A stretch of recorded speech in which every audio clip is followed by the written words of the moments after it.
Good morning मुलांनो. आपण आतापर्यंत आरोग्य आणि रोग इयत्ता 8वीचं दुसरं प्रकरण पाहत होतो. आज आपल्यासोबत तुमचा एक मित्र आहे, तुमचाच बालमित्र आहे, इयत्ता 8वीमध्ये शिकणारा आपल्या हिंद सेवा मंडळाच्या दादा चौधरी विद्यालयाचा विद्यार्थी लक्ष गणेश दिवटे. लक्ष गणेश दिवटे हा आपल्या हिंद सेवा मंडळाच्या दादा चौधरी विद्यालयामध्ये शिकतो आणि तो आपल्यासोबत या ठिकाणी हे जे आपण दुसरं प्रकरण घेतोय तर या लेक्चरमध्ये तो पण सहभागी होणार आहे. आतापर्यंत तुम्हा सगळ्यांना ठाऊक आहे की आपण आरोग्य म्हणजे काय बघितलेलं, रोग म्हणजे काय हे पण बघितलेलं, बरोबर. रोगाची व्याख्या आपण बघितली, आरोग्याची व्याख्या आपण बघितली. आता आपल्याला बघायचं आहे त्याच्यानंतर आपण संपर्कजन्य जे रोग आहेत किंवा त्यालाच आपण संसर्गजन्य रोग म्हणतो, त्या संसर्गजन्य रोगांची पण माहिती बघितली. आता आपल्याला बघायचे आहेत असंसर्गजन्य रोग. आता मला सांग बरं लक्ष, आत्ताचा संपूर्ण जगाला भेडसावणारा जो संपर्कजन्य रोग आहे त्याचं नाव काय आहे? कोविड-19. Very good. कोविड-19 विषाणूमुळे होणारा कोणता रोग? कोरोना. कोरोना. Very good. बरोबर सांगितलं लक्षणे की कोविड-19 या विषाणूमुळे होणारा कोरोना नावाचा जो रोग आहे तो संपर्कजन्य रोग आहे. आणि म्हणून आपण कोणकोणते गोष्टी आपण काय केल्या पाहिजेत, सांभाळल्या पाहिजेत ते आपण मागच्या लेक्चरमध्ये ऐकले. आता आपल्याला असंसर्गजन्य रोगांची माहिती बघायची. जे रोग संसर्गातून किंवा संक्रमणातून पसरत नाहीत, म्हणजे एकमेकांना स्पर्श करण्यातून किंवा एकमेकांच्या संपर्कात आल्यानंतर जे रोग होत नाहीत त्यांना आपण असंसर्गजन्य रोग असं म्हणत असतो, बरोबर. असे रोग जे असतात ते फक्त काही विशिष्ट कारणांमुळे एखाद्या व्यक्तीच्या काय होतात, शरीरामध्ये आढळत असतात. तू इकडे बघ माझ्याकडं. आता उदाहरणार्थ कर्करोग. कर्करोग माहिती तुला? काय म्हणतात त्याला? कर्करोगाला म्हणतात इंग्लिशमध्ये कॅन्सर. काय म्हणतात त्याला? कॅन्सर. हां.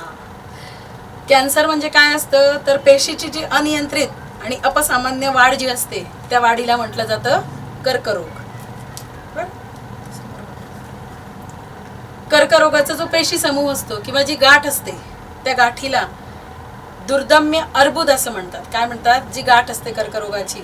बघ तू जर पाहिलं असेल की एखादी व्यक्ती जी असते ती जर खूप जास्त प्रमाणामध्ये तंबाखू खात असेल, बरोबर, ऐकलंय ना कधी तंबाखू खाल्ल्यामुळे कर्करोग होतो असं, कॅन्सर होतो असं.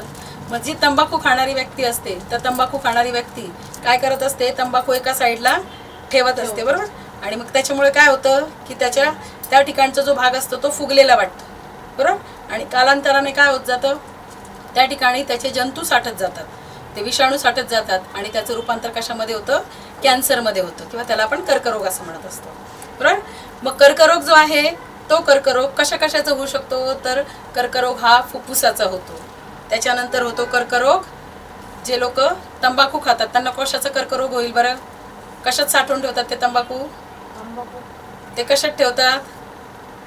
तंबाखू खाल्ल्यानंतर ती साठवून कुठं ठेवतात ते? साईडला. म्हणजे कशात? हे गालात, तोंडात, बरोबर. म्हणून त्यांना कोणता रोग होतो? तोंडाचा कर्करोग असं म्हटलं जातं, बरोबर. त्याच्यानंतर जिभेमध्ये सुद्धा काही लोकांच्या जिभेला सुद्धा कर्करोग होत असतो. जठरामध्ये कर्करोग होतो. स्तनामध्ये, स्त्रियांच्या स्तनामध्ये कर्करोग होत असतो. त्याच्यानंतर स्त्रियांचं जे गर्भाशय त्या गर्भाशयामध्ये सुद्धा कर्करोग होतो. फुफ्फुस यासारखे जे अवयव आहेत या अवयवांमध्ये रक्त किंवा अन्य कोणत्याही ऊतीमध्ये हा कर्करोग होऊ शकतो. आता याची कारणं काय आहेत? आताच सांगितल्याप्रमाणे तंबाखू, बरोबर, सिगरेट, गुटखा, मावा. हां, बरोबर. हे जर खाल्लं तर कोणता रोग होत असतो? कर्करोग होत असतो. अतिप्रमाणामध्ये धूम्रपान केलं, मद्यपान केलं, बरोबर सांगितलं लक्षणे बघा आपल्याला की अतिप्रमाणामध्ये आपण जर काय खाल्लं, तंबाखूचं सेवन केलं, माव्याचं सेवन केलं, गुटख्याचं सेवन केलं तर आपल्याला काय होऊ शकतो? कर्करोग. किंवा आपल्या आहारामध्ये जो आपण रोजचा आहार घेतो ना त्या आहारामध्ये जर चोथायुक्त अन्नपदार्थांचा म्हणजे फळे आणि पालेभाज्यांचा जर समावेश नसेल तरी सुद्धा कर्करोग होण्याचं संभाव्य कारणे असतात ही. त्याच्यानंतर अतिप्रमाणामध्ये जंक फूड माहिती आहे काय बरं? जंक फूड म्हणजे बरोबर पिझ्झा, अजून बर्गर. Very good. अजून नेहमी खातो आपण तो, सगळ्यांना आवडतो तो आपल्या नगरचा प्रसिद्ध vada pav. Very good. Vada pav, pizza, burger हे जे आहेत हे अतिप्रमाणामधलं जंक फूड आहे, बरोबर. हे हे जंक फूड जर आपण खाल्लं तर यासारखी कारणं सुद्धा असू शकतात कर्करोगाला निमंत्रण देण्यासाठी. त्याच्यानंतर अनुवंशिकता हे सुद्धा कर्करोगाचं एक कारण असू शकतं. अनुवंशिकता म्हणजे काय की समजा आपल्या मागच्या पिढीमध्ये म्हणजे आई वडील आजोबा आजी मागच्या पिढीमध्ये जर कोणाला कर्करोग असेल तर त्या अनुवंशिक कारणाने, कारण अनुवंशिक कारणं ही एका पिढीतून दुसऱ्या पिढीमध्ये संक्रमक केले जातात, मग त्यावेळेला पुढच्या पिढीतल्या कोणालाही तो कर्करोग होण्याची शक्यता असते. त्याला अनुवंशिकता असं म्हटलं जातं. बरोबर. त्याच्यानंतर याची लक्षणं काय बरं, तर याची लक्षणं म्हणजे दीर्घकालीन खोकला. जर जास्त दिवस खोकला असेल तर, किंवा त्याचा आवाज घोगरा होणं, घशामध्ये गिळताना त्रास होणं, या गोष्टी जर असतील तर त्याला कर्करोग होण्याची शक्यता असते. म्हणजे ही कर्करोगाची लक्षणं आहेत, लक्षात ठेवा. त्याच्यानंतर एखादा व्रण असेल किंवा सूज असेल तर ती सूज जर उपचार घेऊनही जर बरी झालेली नसेल दीर्घकालीन, किंवा एखादा व्रण असेल, एखादा चट्टा असेल, तो जर उपचार घेऊन बरा झाला नसेल तर त्याला सुद्धा कर्करोग होण्याची शक्यता असते. हे कर्करोगाचं लक्षण असू शकतं. स्त्रिया ज्या आहेत, ज्या स्त्रिया स्तनदा असतात म्हणजे आपल्या बाळाला दूध देत असतात, दूध पाजत असतात, अशा ज्या स्त्रिया असतात त्यांच्या स्तनामध्ये सुद्धा गाठी निर्माण होतात आणि त्याच्यामुळे सुद्धा स्तनांचा कर्करोग त्यांना होऊ शकतो. किंवा काहींचं वजन बघा, चांगले वजनदार असतात आणि अकारण घटतं, म्हणजे कोणतंही कारण नाही, काही नाही आणि अकारण त्यांचं वजन काय होतं, कमी होतं अतिशय. तर त्यामुळे सुद्धा की त्यांच्यामध्ये कर्करोगाची लक्षणं असू शकतात. ही कर्करोगाची लक्षणं आहेत. मग कर्करोगावरचं आधुनिक निदान आणि उपचार करण्यासाठी CT स्कॅन करावं लागतं, त्याच्यानंतर MRI करावं लागतं, त्याच्यानंतर बायोप्सी, मॅमोग्राफी इत्यादी तंत्रांचा वापर करण्यात येतो. आणि उपचार हे सगळे कर्करोगांचं निदान करण्यासाठी, म्हणजे एखाद्याला कर्करोग झालाय हे कशावरून कळू शकतं आपल्याला, तर त्याचं काय केलं जातं, CT स्कॅन केलं जातं. बरोबर. CT स्कॅन करतात किंवा MRI काढतात. जर आपण दवाखान्यात गेलो तर डॉक्टर सांगतात CT स्कॅन म्हणजे पूर्ण बॉडीचं काय केलं जातं, स्कॅनिंग केलं जातं की बॉडीमध्ये कुठे तुम्हाला गाठ आहे का एखादी, आणि त्या गाठीचं रूपांतर कर्करोगाच्या गाठीत होतं आहे का. कारण कर्करोगाच्या गाठी ह्या वाढत जातात, अनियंत्रित वाढ असते त्याची, म्हणजे त्याच्यावर आपण नियंत्रण करू शकत नाही, असं कर्करोगाचं असतं. म्हणून मग त्याचं स्कॅनिंग केलं जातं किंवा MRI केलं जातं, मेंदूचं MRI केलं जातं, त्याच्यानंतर बायोप्सी केलं जातं, मॅमोग्राफी केलं जातं, इत्यादी तंत्रांचा वापर करून काय केलं जातं, कर्करोगाचं निदान केलं जातं. म्हणजे समोरच्या व्यक्तीला कर्करोग आहे किंवा नाही ह्या सगळ्या गोष्टी त्याच्या CT स्कॅनिंग वगैरे करून तपासल्या जातात. आणि मग याच्यावर उपचार काय आहेत, कर्करोग तर बरा करायचा एखाद्या व्यक्तीला जर झाला असेल तर, मग अशा व्यक्तीला काय केलं जातं, रसायनोपचार म्हणतात त्याला, केमिकल केमोथेरपी म्हणून असतो त्याला, रसायनोपचार म्हटलं जातं. किंवा किरणांचा वापर करून शल्यचिकित्सा या प्रचलित पद्धती आहेत, या पद्धतींचा वापर केला जातो. सर्जरी केली जाते, लॅप्रोस्कोपिक सर्जरी केली जाते. यांचा वापर करून हे उपचार केले जातात आणि ह्या उपचाराच्या पद्धती वापरून कर्करोगावर काय केलं जातं, उपचार केले जातात. त्याच्यानंतर आहारावर जर आपण योग्य नियंत्रण ठेवलं तर काही प्रकारच्या कर्करोगांपासून संरक्षण मिळतं. बरोबर. जर तोंडाचा कर्करोग होत असेल तर आपण काय खाल्लं नाही पाहिजे, तंबाखू, सिगरेट, गुटखा, मावा. बरोबर. आणि मद्यपान या सगळ्या गोष्टी आपण काय केल्या पाहिजे, वर्ज्य केल्या पाहिजे. त्याच्यामुळे आपल्याला तोंडाचा कर्करोग होणार नाही. आणि उपचारांबरोबर, आधुनिक उपचारांबरोबर शारीरिक व्यायाम सुद्धा अतिशय काय असतो, फायदेशीर असतो. लक्षात. तंबाखू सेवन करायचं नाही, धूम्रपान करायचं नाही, यासारख्या व्यसनांच्या आहारी जर आपण गेलोच नाही तर आपल्याला कर्करोग होईल का, नाही होणार. Very good. त्यांच्यानंतर आता आपल्याला पुढचा रोग बघायचा. आपल्याला कर्करोग लक्षात आलं, तुमच्या आलं सगळ्यांच्या लक्षात. आता आपल्याला बघायचा मधुमेह. बरोबर. नाव ऐकलंय का तू मधुमेहाचं, काय म्हणतात त्याला बरं, कोणता रोग म्हणतात त्याला, हां आठवतंय का तुला, नाव ऐकलेलं आहे, आठवत नाही का, बरं. मधुमेहाला म्हटलं जातं डायबेटीस, आठवतंय, साखरेचा रोग म्हणतात बघ, आठवलं. हां, मग मधुमेह म्हणजे साखरेचा रोग किंवा त्याला डायबेटीस असं म्हटलं जातं. काही जण बघ बिना साखरेचा चहा घेतात. तुमच्या घरी घेतं का कोणी बिना साखरेचा चहा, नाही घेत का, म्हणजे तुमच्या घरी कोणालाही मधुमेह नाही. बरोबर. आणि गोड पदार्थांचं सेवन करणारी व्यक्ती बघा, बरेच जण म्हणतात नको नको आम्हाला गोड पदार्थ नको आहेत असं म्हणतात ना. मग ते गोड पदार्थांचं काय असतो, त्यांना डायबिटीस असतो, म्हणून ते गोड पदार्थांचं सेवन टाळतात. मग स्वादुपिंडामध्ये, आपल्या शरीरामधलं जे स्वादुपिंड असतं त्या स्वादुपिंडामध्ये निर्माण होणारं इन्शुलिन नावाचं जे संप्रेरक असतं, ते रक्तातलं ग्लुकोज जे असतं त्या ग्लुकोज शर्करेच्या प्रमाणावर नियंत्रण ठेवतं. बघा मी तुम्हाला सांगितलं होतं ज्या वेळेला आपण संक्रामक रोग आणि असंक्रामक रोगांचे प्रकार ज्या वेळेला बघितलेत त्या प्रकारामध्ये सुद्धा आपण मधुमेहाचा अभ्यास करणार आहोत असं सांगितलं होतं. त्यावेळेलाच मी तुम्हाला सांगितलं होतं की इन्शुलिन जे आहे हे इन्शुलिन रक्तामध्ये असतं, आपल्या स्वादुपिंडामध्ये निर्माण होत असतं, एक संप्रेरक असतं. हे संप्रेरक जर आपल्या शरीरात तयार झालं तर आपल्याला रक्तातली जी आपण जे अन्न खातो बरोबर, अन्न खाल्ल्यानंतर पचल्यानंतर त्याचं कशामध्ये रूपांतरण होतं, शर्करेमध्ये होत असतं बरोबर. आणि मग शर्करा प्रथिने हे सगळे काय केले जातात, आपल्या शरीरातली जे रक्त असतं त्याच्यामध्ये काय केले जातात, ते शोषले जातात बरोबर. मग तशाच पद्धतीने त्यांच्यापासून हे संप्रेरक तयार होत असतात. इन्शुलिन हे संप्रेरक सुद्धा आपल्या रक्तातल्या ग्लुकोज शर्करेच्या प्रमाणावर काय करत असतं, नियंत्रण ठेवत असतं. म्हणजे आपल्या शरीरामध्ये जर जास्त प्रमाणामध्ये शर्करा झाली, ग्लुकोज शर्करा, तर हे इन्शुलिन काय करतं, त्याच्यावर नियंत्रण ठेवतं, म्हणजे त्याचं प्रमाण वाढू देत नाही. पण हे जर इन्शुलिन आपल्या शरीरामध्ये स्वादुपिंडामध्ये जर तयार होत नसेल तर त्या व्यक्तीला काय केलं जातं, डायबिटीस आहे असं निदान केलं जातं. लक्षात, इन्शुलिनचं जर प्रमाण कमी झालं तर शर्करेचं प्रमाण नियंत्रित होत नाही आणि मग या विकाराला काय म्हटलं जातं, मधुमेह किंवा डायबिटीस. मग याच्या काय लक्षणं आहेत बरं, तर या लक्षणांमध्ये ती व्यक्ती रात्री वारंवार वॉशरूमला जात असते बरोबर, म्हणजे मूत्रविसर्जनास वारंवार त्यांना जावं लागतं, किंवा त्यांचं वजन आहे ना जास्त वाढतं किंवा एकदम कमी होतं, अशा प्रकारची त्यांची लक्षणं असतात. मग याची कारणं काय आहेत बरं मधुमेहाची, तर मधुमेह सुद्धा अनुवांशिक रोग आहे. म्हणजे काय, आताच मगाशी सांगितल्याप्रमाणे अनुवांशिक म्हणजे काय, की आपल्या आजी आजोबांना असेल, आई वडिलांना असेल तर तो आपल्या पुढच्या पिढीमध्ये काय होत असतो, संक्रमित होत असतो. अशा पद्धतीने तो अनुवांशिक रोग म्हणून मधुमेह सुद्धा ओळखला जातो. जसा कर्करोग आहे अनुवांशिक रोग, तसा मधुमेह सुद्धा काय आहे, अनुवांशिक रोग आहे. त्याच्यानंतर अतिलठ्ठपणा जर असेल बरोबर, काही जण खूप लठ्ठ असतात, तुझ्यासारखे बारीक नसतात बरोबर आहे की नाही, काही जण खूप लठ्ठ असतात. मग अतिलठ्ठपणा जर असेल तर त्याला सुद्धा मधुमेह होण्याची शक्यता असते बरोबर. पाहिलेत ना अतिलठ्ठ व्यक्ती बरोबर, त्यांना चालण्याला त्रास होतो, व्यायामाचा अभाव असतो बरोबर, ते नीट पळता येत नाही बरोबर. मग हे जे असतात ते अतिलठ्ठपणा किंवा कष्टाचा अभाव असेल, व्यायामाचा कष्टाचा, म्हणजे काही लोक कष्टच करत नाही, एका जागी बसलेले असतात. याचा अर्थ काय, की समजा आत्ताच्या नवीन याच्यामध्ये काही जणांना कम्प्युटरवर काम असतं दिवसभर, त्यांचं मेंदूने ते काम करतात, पण शरीर दिवसभर काय असतं, बसलेलं असतं, म्हणून काय होतं, त्यांचा लठ्ठपणा हा वाढत जातो. आणि मग असे अतिलठ्ठपणा जर असेल, जेवणाच्या वेळा जर नियंत्रित नसतील, म्हणजे काही जण सकाळी जेवल्यानंतर काय करतात, डायरेक्ट रात्रीच जेवतात, दिवसभर काहीच जर खाल्लेलं नसेल तर त्याच्यामुळे सुद्धा जेवणाच्या वेळा जर नियंत्रित नसतील, म्हणजे तरी सुद्धा काय होऊ शकतं, मधुमेह होत असतो.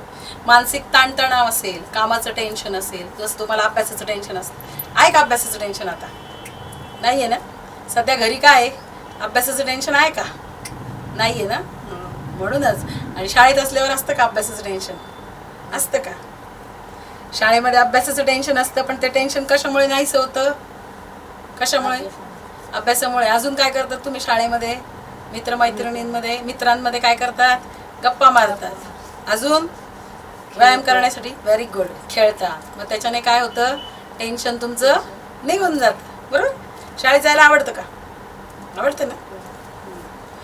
मग हा झाला मधुमेह, की मधुमेह जो आहे त्याचा सगळ्यात प्रतिबंधात्मक उपचार काय, की डॉक्टरांच्या सल्ल्याने आहार, औषधे आणि व्यायाम यांचा जर तुम्ही नीट व्यवस्थितरित्या जर उपचार केला तर मधुमेहावर आपण काय करू शकतो, नियंत्रण मिळवू शकतो. लक्षात, सध्या देशामध्ये आताचा जर विचार केला आपण तर सध्या देशामध्ये साधारणतः 7 कोटी मधुमेहाचे रुग्ण आहेत. किती आहेत, आपल्या भारत देशामध्ये 7 कोटी लोकांना मधुमेह आहे.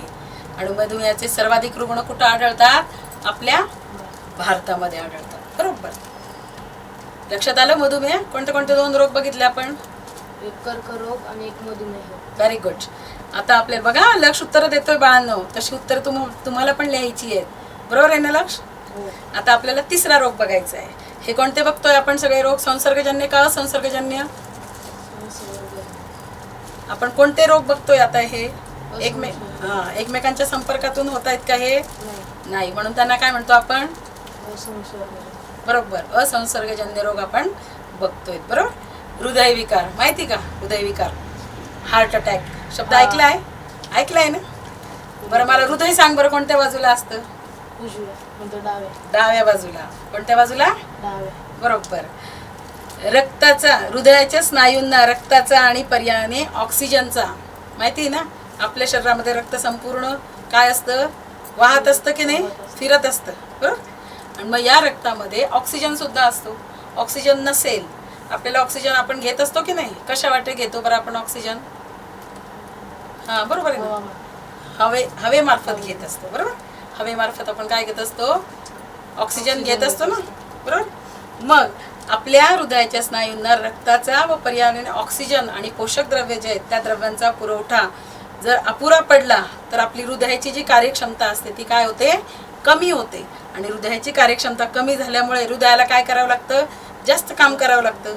समजा आता मी फॉर एक्झाम्पल सांगितलं, आता माझा हा हात आहे, या हाताला फ्रॅक्चर झालेलं होतं, म्हणून काय झालं? माझा हात बांधलेला होता आणि याच्यामुळे काय झालं? या हातावर ताण आला, या हाताने मला जास्तीत जास्त कामं करावी लागली आणि परिणामी आता असं झालं की हा हात पण दुखायला लागला, हा हात पण दुखायला लागला, बरोबर. कारण दोन्हींचं मिळून एकाच हाताला काम करावं लागलं की नाही? मग तसंच असतं. जर आपल्या हृदयाचं काम काय आहे? संपूर्ण शरीरावर रक्त पसरवण्याचं काम तर करतच असतं. शिवाय रक्तामध्ये ऑक्सिजन, इतर पोषकद्रव्ये जे असतात, हे सगळे जे घटक आहेत ते ज्याच्या त्याच्या जागेवर पोहोचवण्याचं काम हृदय करत असतं, बरोबर.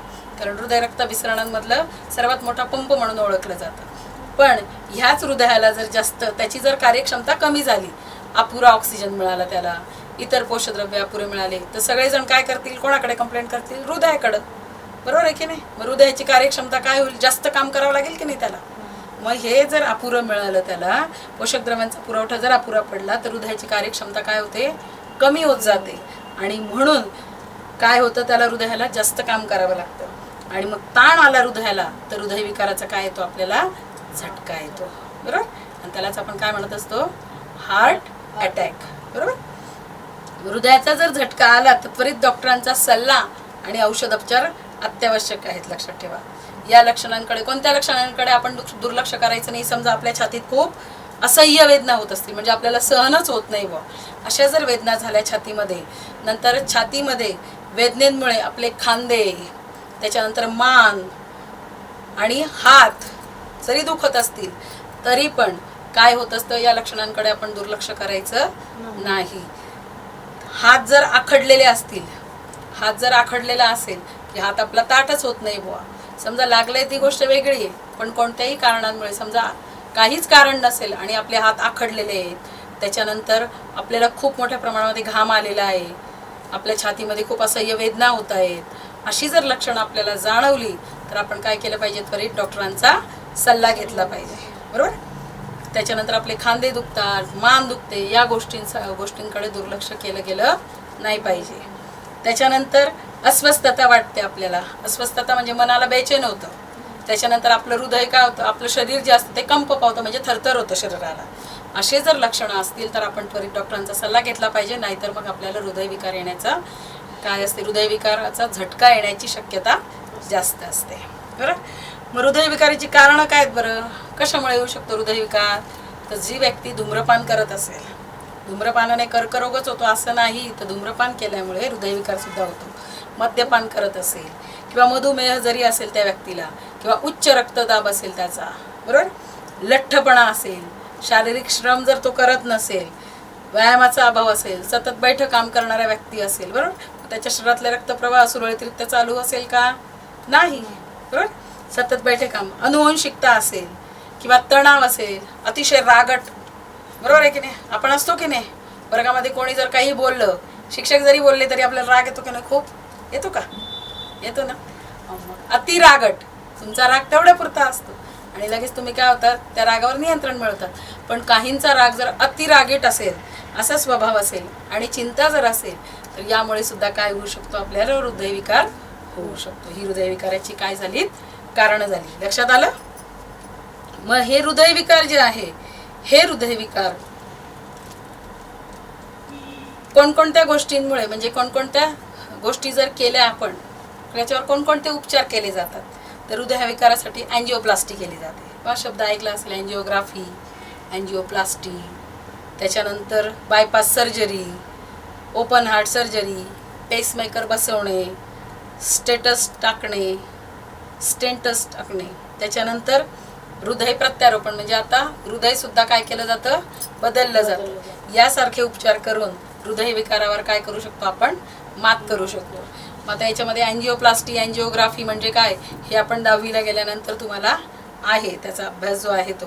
फक्त ह्या गोष्टी ज्या आहेत या सगळ्या गोष्टींनी काय केलं जातं, हृदयविकाराचा जो आजार असेल त्याच्यावर नियंत्रण मिळवलं जातं. आता हृदयरोगावर प्राथमिक उपचार काय केला पाहिजे की 108 क्रमांकाची गाडी बघा, माहिती ना, 108 क्रमांकाची गाडी म्हणण्यापेक्षा 108 क्रमांकावर असलेली जी रुग्णवाहिका ज्याला आपण काय म्हणतो, ॲम्ब्युलन्स. बरोबर, तिला काय करायचं, आधी फोन करायचा 108 नंबरवर. बरोबर, 108 नंबरवर फोन केला की लगेच ती गाडी काय ते आपल्याकडे येते. बरोबर, आणि आपल्याला काय केलं जातं, हॉस्पिटलमध्ये ॲडमिट करता येऊ शकतं. त्याच्यानंतर रुग्णाचे खांदे हलवायचे. खांदे असतात ना, समजा एखाद्याला हृदयविकाराचा झटका येतोय, कसं ओळखायचं सांगितलं ना, त्याला खूप घाम आला, त्याच्या छातीमध्ये खूप वेदना होत आहेत, त्याच्यानंतर त्याला खूप अस्वस्थ वाटतंय, अजून काय, त्याला खूप अस्वस्थ वाटतंय, खांदे दुखत आहेत, त्याची मान दुखते, असं जर असेल त्याला, तर आपल्याला कळतं ना की समोरच्या व्यक्तीला काहीतरी होतंय बुवा, त्याला सहन होत नाही. तर अशा वेळेला त्याचे काय करायचे, खांदे हलवायचे. खांदे हलवल्यानंतर तो शुद्धीवर आहे का ते पहिले तपासायचं. नंतर त्याला काय करायचं, कडक अशा पृष्ठभागावर झोपवायचं आणि त्या झोपवल्यानंतर काय करायचं, त्याच्यावर हे दोन्ही हात आहेत ना, ते हात अशा पद्धतीने एकमेकांमध्ये हे घेऊन त्याला काय करायचं, प्रेस करायचं असं. बरोबर, प्रेस केल्यानंतर या पद्धतीला compression only life support COLS असं म्हटलं जातं. यामध्ये एका मिनिटाला किती 100 ते 120 दाब या गतीने किमान 30 वेळा छातीच्या बरोबर काय करायचं, मध्यभागी प्रेस करायचं. छातीचा मधला भाग असतो ना, मध्यभागी असं प्रेस करायचं आणि म्हणजेच दाब द्यायचा. त्याच्याने सुद्धा काय होऊ शकतं, त्या व्यक्तीला त्या व्यक्ती म्हणजे जोपर्यंत ॲम्ब्युलन्स येत नाही तोपर्यंत त्या व्यक्तीला आपण काय करू शकतो की याच्यापासून, हृदयविकारापासून त्याला जर झटका येणार असेल तर त्याच्यापासून आपण त्याला वाचवण्याचं काम करू शकतो. बरोबर, आता याची जर जास्तीत जास्त माहिती पाहिजे असेल तर ही माहिती तुम्ही इंटरनेटवरून सुद्धा मिळवू शकतात. बरोबर, त्याचा एक व्हिडिओ आहे, तो व्हिडिओ मी तुम्हाला दाखवेल कशा पद्धतीने असतं असं. त्याच्यानंतर हे 3 प्रकारचे रोग आपण बघितले. कोणते कोणते रोग बघितले, असंसर्गजन्य रोग, कर्करोग, वरती बोलायचं, कर्करोग, मधुमेह रोग, हृदयविकार. बरोबर, हे 3 प्रकारचे रोग आपण, असंसर्गजन्य रोग आपण बघितले. बरोबर, त्याच्यातले अनुवंशिक रोग कोणते कोणते आहेत, कर्करोग, मधुमेह आणि हृदयविकार. तिन्ही रोग काय आहेत, अनुवंशिक रोग म्हणून सुद्धा ओळखले जातात. लक्षात समजले हे तिन्ही. मग आता औषधांचा गैरवापर कशा पद्धतीने होतो बघा. कधी कधी काय करतो आपण, समजा थोडासा ताप असेल, सर्दी असेल, आई काय म्हणते, जा मेडिकलमध्ये जाऊन गोळ्या आण. बरोबर म्हणते ना आई अशी, आई किंवा बाबा आपले असतात ते म्हणतात की घेऊन ये, परंतु असं काही परस्पर औषधं घ्यायची नसतात. डॉक्टरांच्या सल्ल्याशिवाय औषधं जर घेतली तर त्याचे विपरीत परिणाम आपल्या शरीरावर होत असतात. लक्षात घ्या, त्यांचा जर अतिवापर केला तर आपल्या शरीरावर वाईट परिणाम घडून येत असतात. जास्त प्रमाणामध्ये किंवा वारंवार जर पेन किलर्स घेतल्या तर, पेन किलर्स शब्द ऐकलाय ना, आपल्याला खूप दुखत असेल, काय होतं, एखाद्या हाताचा जर पडले असेल तुम्ही किंवा काही झालेलं असेल हाताला म्हणा, पायाला म्हणा, किंवा डोकं दुखत असेल खूप मोठ्या प्रमाणामध्ये, तुम्ही दवाखान्यात न जाता काय करतात, मेडिकलमधून गोळ्या घेऊन येतात. बरोबर, मग अशा वेळेला काय होतं, ते पेन किलर देतात मेडिकलवाले. मग त्याच्याने काय होतं की जास्तीत जास्त प्रमाणामध्ये जर त्या घेतल्या गेल्या, एखादी पेन किलर घेणं ठीक आहे, पण त्या जर जास्तीत जास्त प्रमाणात घेतल्या गेल्या तर आपली चेतासंस्था जी असते, म्हणजे मेंदूची जी संस्था असते ती, किंवा आपली उत्सर्जन संस्था जी असते, जे आपल्या शरीराच्या बाहेर टाकलं जातं आपल्या शरीरातलं मल आणि ते, तर ती जी उत्सर्जन संस्था असते, किंवा आपलं जे यकृत असतं, यकृत म्हणजे लिव्हर, किंवा या सगळ्या गोष्टींमुळे म्हणजे चेतासंस्थेवर, त्याच्यानंतर उत्सर्जन संस्थेवर आणि यकृत या तिन्हींवर काय होत असतात, त्याचे विपरीत परिणाम होत असतात. बरोबर, प्रतिजैविकांच्या अतिवापराने, प्रतिजैविक म्हणजे अँटीबायोटिक्स देतात डॉक्टर. बरोबर, आपण जर ते घेतले वारंवार तर मळमळ होते, उलट्या होतात, पोटदुखी होते, पातळ जुलाब होतात, कधी कधी अंगावर पुरळ येतात, किंवा जिभेवर पांढरे चट्टे पडतात. हे सगळे कशामुळे होतात, जास्तीत जास्त जर आपण अँटीबायोटिक वापरले तर त्याच्यामुळे सुद्धा या सगळ्या गोष्टी आपल्याला होऊ शकतात. बरोबर, म्हणून आपण काय करायचं, औषधांचा गैरवापर म्हणजे काय की औषधांचा कोणाच्या सल्ल्याने घ्यायची औषधं, नेहमी डॉक्टर. डॉक्टरांच्या सल्ल्यानेच औषधं घ्यायची असतात. आता तुम्हाला सगळ्यांना माहिती आहे, समजा आपल्याला एखादा रोग झालेला आहे, सगळ्यांनाच रोग होतात, तो काही रोग बघत नाही, गरीब व्यक्ती आहे किंवा श्रीमंत व्यक्ती आहे असं बघतो का, नाही.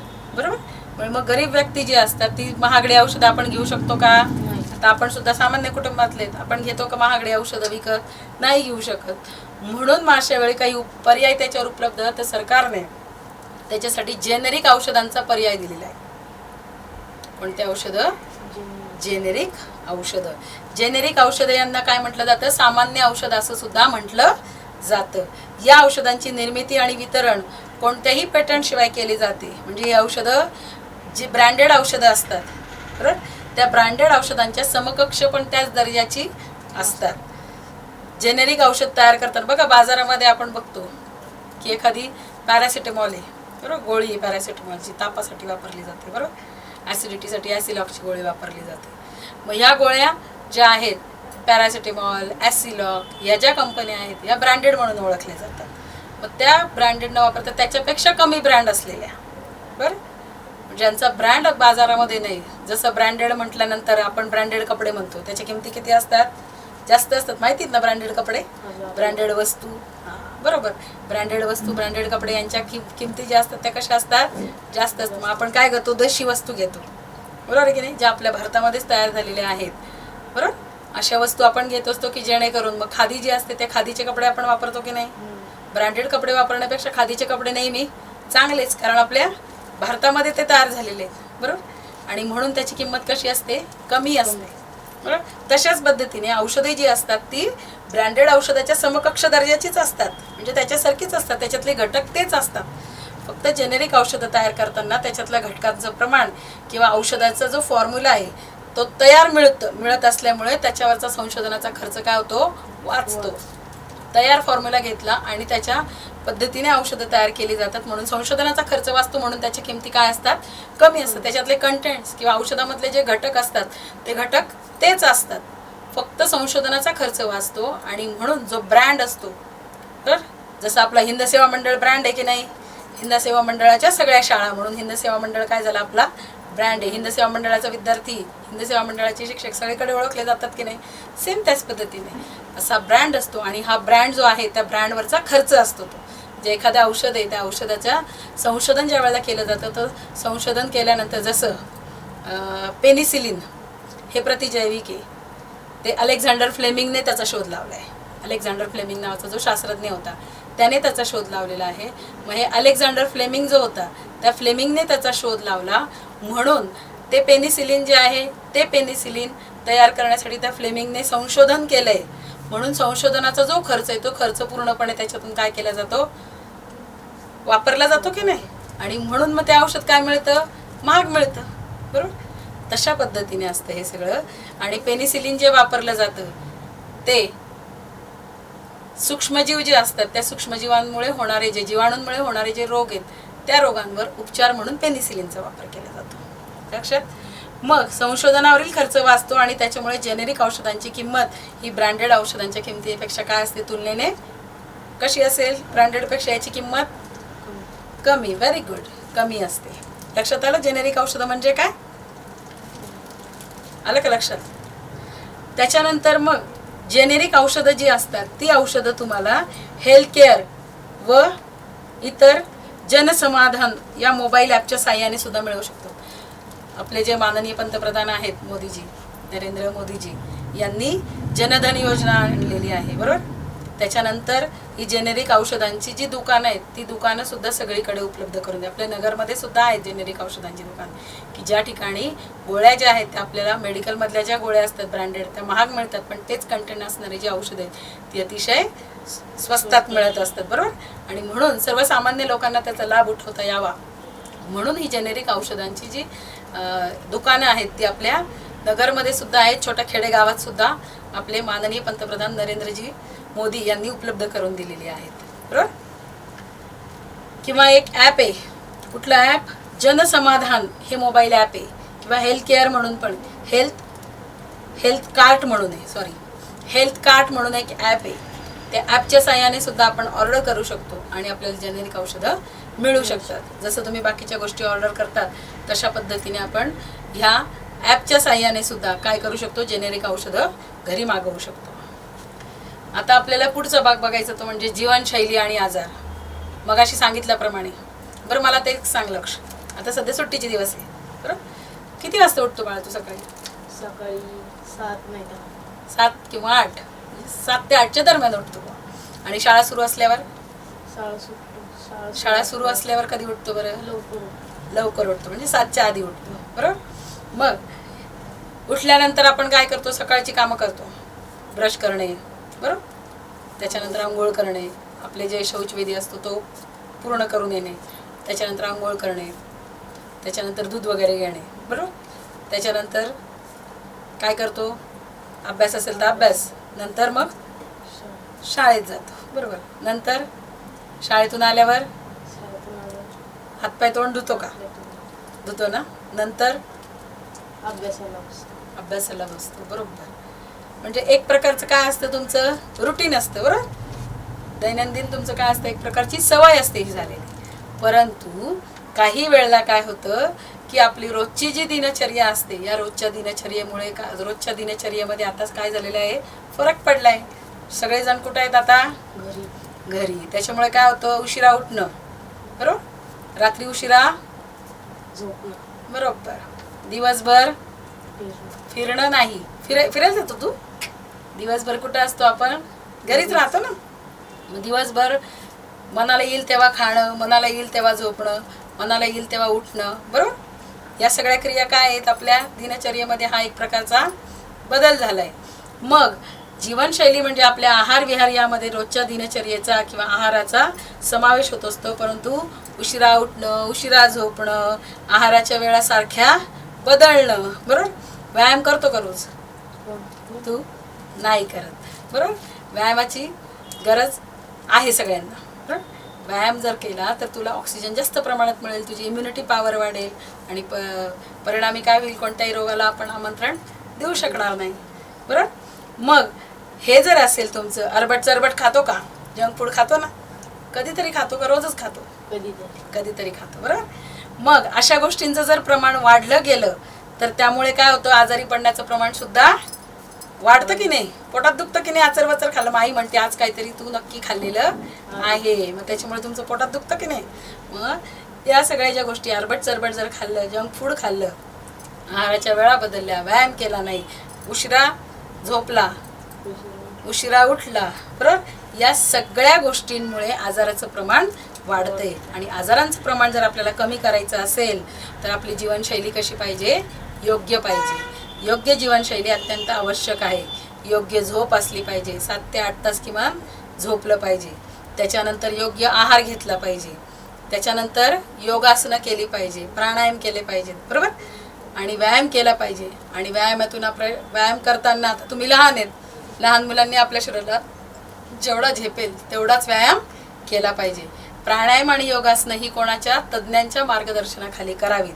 विविध प्राणायाम आणि योगासनांचे जर तुम्ही व्हिडिओ पाहिले त्याच्यातून सुद्धा येतील. परंतु आपण काय केलं पाहिजे, कोणाच्या सल्ल्याने केली पाहिजे ती, जे प्राणायाम आणि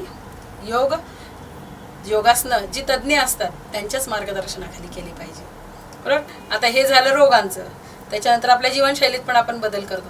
पण आपल्याला आजारच होऊ नये असं वाटतं की नाही, प्रत्येकाला वाटतं की नाही आपल्याला कोणताही आजार होऊ नये. म्हणून डॉक्टर काय करतात रे, लहानपणापासून काय देतात आपल्याला? पण काय देतात आपल्याला? बाळ जन्मल्यानंतर इंजेक्शन.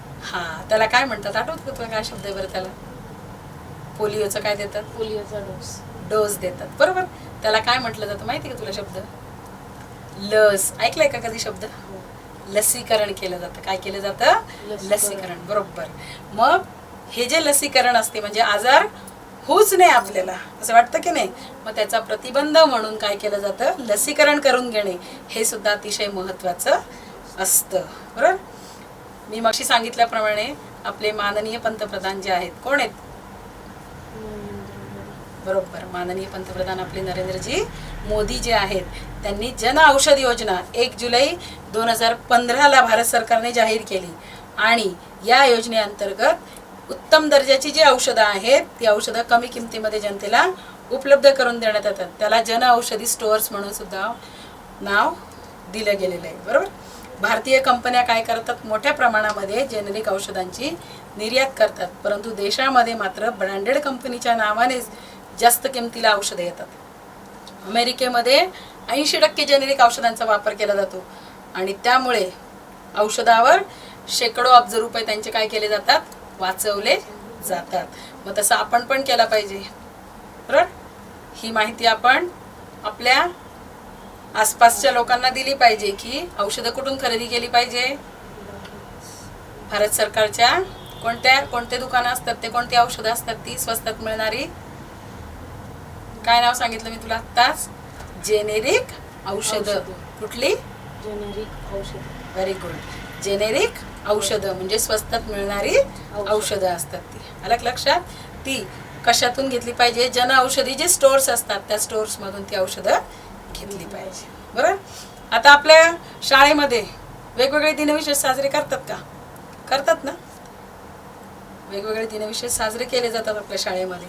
मग तसेच दिनविशेष आपल्या या आरोग्याविषयीचे सुद्धा दिनविशेष आहेत. जसं आपण सगळेजण काय साजरे करतो, कोणते कोणते दिनविशेष साजरे केले जातात माहिती का? बरोबर. हिंदी दिन कधी असतो? 14 सप्टेंबर. माहिती ना. बरोबर. हिंदी दिन जो आहे तो 14 सप्टेंबरला. अजून शिक्षकांसाठीचा दिवस माहिती का? शिक्षक दिन. हा. कधी साजरे करतो आपण? कोणत्या तारखेला असतो शिक्षक दिन? आठवतंय? आताच झालं ना शिक्षक दिन. 5 सप्टेंबर. घाबरू नको.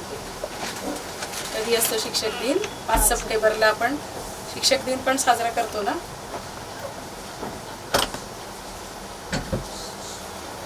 बरोबर. मग तशाच पद्धतीने काही आरोग्यविषयक दिन सुद्धा आहेत, म्हणजे आरोग्य दिनविशेष असं म्हटलं जातं त्याला. 7 एप्रिल हा जागतिक आरोग्य दिन म्हणून ओळखला जातो. त्याच्यानंतर 14 जून हा जो दिवस आहे, सगळ्यांचा शाळेचा दिवस असतो की नाही 14 जून. बरोबर. 14 जूनला शाळा उघडते, 14ला उघडते, कधी कधी 15ला उघडते काही वर्षी. मग 14 जून जो आहे तो जागतिक रक्तदान दिन म्हणून साजरा केला जातो. त्याच्यानंतर येतो तो 29 सप्टेंबर. 29 सप्टेंबर जो आहे तो जागतिक हृदय दिन म्हणून असतो. आलं का लक्षात? आणि 14 नोव्हेंबर जो आहे तो 14 नोव्हेंबर, जसं आपण 14 नोव्हेंबरला काय साजरा करतो, बालदिन माहिती का? माहिती ना. पंडित जवाहरलाल नेहरूंचा जन्मदिवस. बरोबर. त्याच दिवशी असतो जागतिक मधुमेह दिन. माहिती का? हे असे आरोग्य दिनविशेष सुद्धा आपण काय केले पाहिजे, साजरे केले पाहिजे, की जेणेकरून लोकांमध्ये याची जनजागृती होईल की आपल्याला कोणालाही काय व्हायला पाहिजे, हृदयाचा विकार झाला नाही पाहिजे. बरोबर. त्यानंतर मधुमेह कोणालाही होऊ नये, आपण ही काळजी घेतली पाहिजे आणि म्हणून असे दिवस आपण साजरे केले पाहिजे. आपण दिनविशेष कशासाठी साजरे करतो? थोर जे महात्मे असतात त्यांची पुण्यतिथी, त्यांची जयंती आपण साजरी करत असतो की त्यांचे विचार आपण आपल्या आचरणात आणले पाहिजे आणि आपलं व्यक्तिमत्व सुद्धा त्यांच्याप्रमाणे आपण खुलवलं पाहिजे. आपली स्वतःची चांगला विकास झाला पाहिजे, याच्यासाठी आपण जयंत्या आणि पुण्यतिथ्या साजऱ्या करत असतो. परंतु हे जर दिन साजरे केले आपण, कोणते आरोग्य दिनविशेष जर साजरा केला तर आपण त्या आपल्या आरोग्याची तर आपण काळजी घेऊ, पण इतरांना सुद्धा त्यांच्या आरोग्याची काळजी घेण्यास भाग पडू. आता रक्तदान माहिती आपल्याला माहिती ना, सगळ्यात श्रेष्ठ दान असतं रक्तदान. बरोबर. रक्तदान जे आहे ते रक्तदात्याचं 1 युनिट रक्तदान एका वेळेला किमान 3 रुग्णांची गरज पूर्ण करत असतं. लक्षात घ्या. म्हणजे तांबड्या पेशी, म्हणजे आपल्या शरीरामध्ये रक्तामध्ये काय काय असतात, तांबड्या पेशी असतात, पांढऱ्या पेशी असतात, रक्तबिंबिका असतात, या 3 असतात. मग काहींना तांबड्या पेशी कमी झालेल्या असतात. बरोबर. काहींच्या पांढऱ्या पेशी वाढलेल्या असतात. बरोबर. काहींना रक्तबिंबिका म्हणजे प्लेटलेट्स जे असतात ते प्लेटलेट्स लागतात. मग एका वर्षामध्ये जर 4दा रक्तदान केलं तर किती लोकांचे प्राण वाचतील? एका वेळेला 3. एका वेळेला 3 आणि 4 वेळा जर केलं तर 3 चौक 12. बरोबर 12 रुग्णांचे प्राण आपण वाचवू शकतो. आलं का लक्षात? एका वर्षामध्ये जर आपण 4 वेळा रक्तदान केलं दर 3 महिन्यांनी तर आपण किती रुग्णांचे? 12 रुग्णांचे प्राण वाचवू शकतो. मग जसं रक्तदान आहे तसं नेत्रदान सुद्धा श्रेष्ठ आहे. म्हणजे मृत्यूनंतर आपल्याला नेत्रदान करता येते. त्यामुळे काय होतं की जे अंध व्यक्ती आहे त्या अंध व्यक्तींना सुद्धा काय मिळू शकते, दृष्टी मिळू शकते. बरोबर, समजलं तुला हो. प्रकरण समजलं. आता आपण मुलांना तुम्हाला कळलंच असेल बरोबर, लक्षला समजलं म्हटल्यानंतर तुम्हालाही कळलंच असेल.